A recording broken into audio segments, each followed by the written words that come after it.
আমি একটু বলি আপনাকে, আমি গত 1/11-এর সময় 2008 সালে আমি এবং মোহাম্মদ আলী মাস্টার আমরা দুইজন ভিপি-জিপি পদে নিয়োজিত ছিলাম, বরং আওয়ামী লীগ সরকার ফর্ম করে আমাকে ওই পদটি থেকে বাদ দিয়ে দিয়েছে।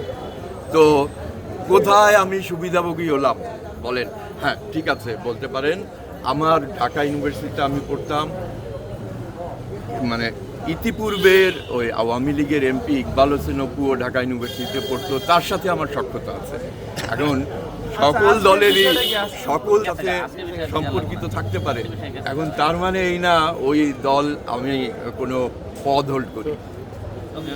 রাষ্ট্র বক্তব্য আমরা যথাযথ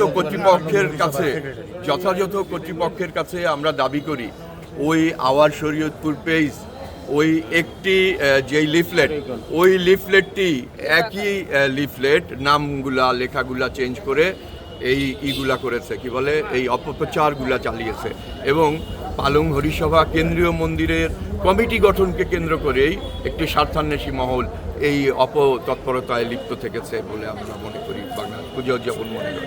আচ্ছা, আপনি কমিটির কোন পদ ক্যারি করেন? মানে আমাদের শরীয়তপুর জেলা শাখার সভাপতি। অমিত ভট্টাচার্য। আমি অ্যাডভোকেট অমিত ভট্টাচার্য।